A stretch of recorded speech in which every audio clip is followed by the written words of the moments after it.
Bonjour à tous, bienvenue sur cette vidéo dans laquelle on va étudier une nouvelle leçon de la mécanique qui s'intitule Le poids et la masse.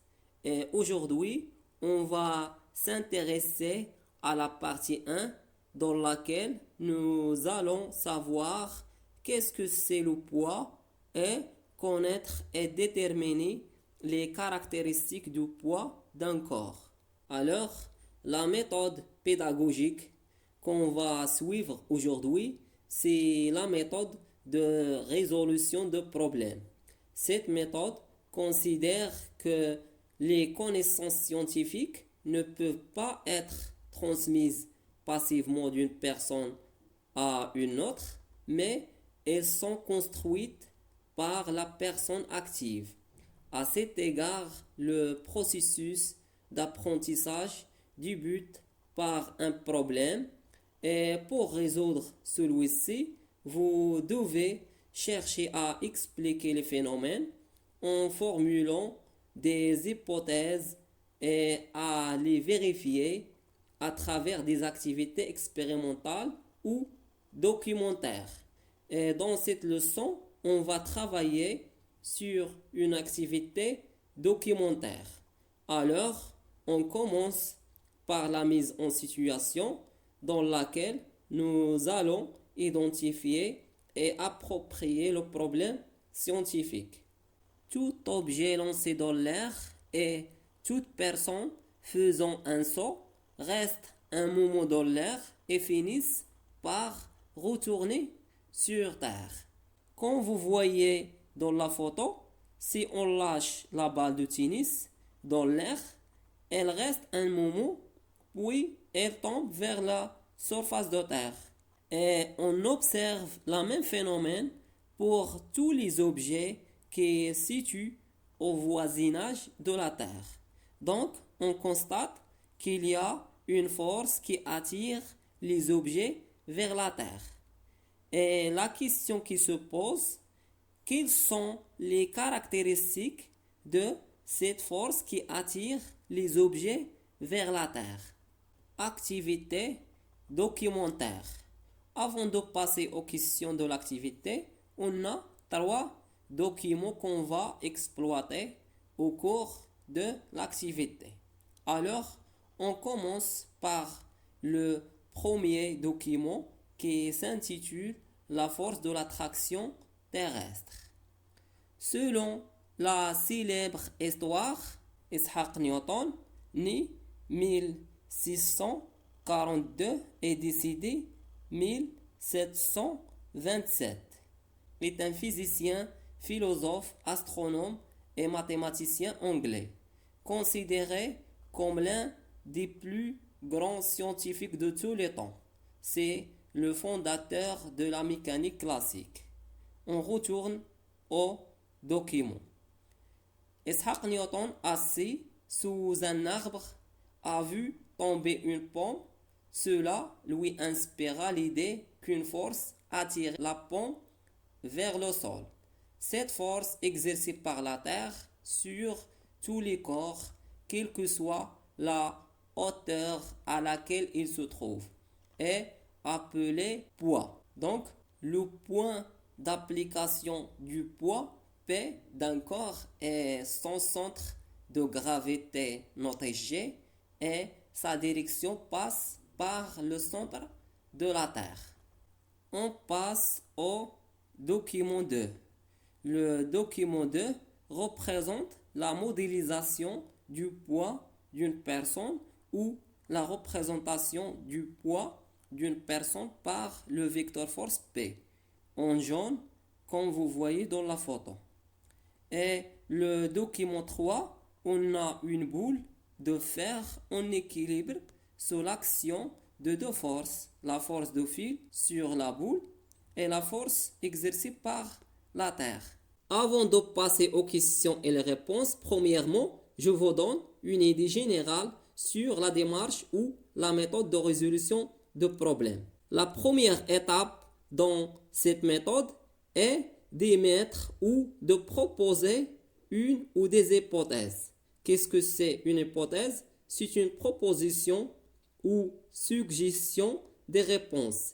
Et au cours de la processus d'apprentissage, on va la valider si elle est juste ou invalider si elle est injuste. La deuxième étape, extraire des informations. Pour tester les hypothèses qu'on a proposées dans l'étape 1, on va exploiter dans cette étape les différents documents disponibles qu'on a vus au début de l'activité. Et la troisième étape, interpréter. Dans cette étape, on va analyser les informations extraites pour vérifier et valider les hypothèses justes de la première étape. Et la dernière étape, c'est la conclusion. Dans cette étape, on va généraliser les lois et les concepts, entre parenthèses les connaissances, construites si l'hypothèse est confirmée ou bien retournée au point de départ si l'hypothèse est inférée. Cette étape permet donc d'élaborer une conclusion de l'activité mettant en jeu le bilan des apprentissages construits. Alors, on commence par les hypothèses. Dans cette étape, vous pouvez proposer, selon à votre prérequis, les 4 caractéristiques de la force exercée par la Terre sur les corps. Le point d'application, si le point, vous pouvez proposer un point. La droite d'action, est-ce qu'elle est verticale ou horizontale ou oblique? Et le sens, est-ce qu'elle est de bas vers le haut ou l'inverse? Et quelle est la valeur de l'intensité de cette force? Extraire des informations. Question 2. La force exercée par la Terre sur les corps est-elle une force de contact ou à distance? Donc, d'après les documents qu'on a vus, la Terre exerce une action mécanique à distance sur les corps pour les attirer vers elle. Cette force, c'est une force d'attraction à distance exercée par la Terre sur un corps. Puisque c'est une force d'attraction à distance, donc le point d'application ou son point d'application est le centre de gravité de ce corps. Question 3. Comment appelle-t-on la force qui fait tomber les corps sur Terre? C'est-à-dire la force exercée par la Terre sur les corps. La force appliquée par la Terre sur les corps est appelée poids, le poids d'un corps. On note toujours au poids par P, la première lettre de poids. L'étape de l'interprétation. Question 4. En utilisant la condition d'équilibre d'un corps sous l'action de deux forces, détermine la direction et le sens de la force exercée par la Terre sur la boule à partir de document 3. Donc, lorsque un solide est en équilibre sous l'action de deux forces, le poids de la boule noté P et la force exercée par le fil sur la boule notée F, ces deux forces ont la même droite d'action de sens opposé et la même intensité.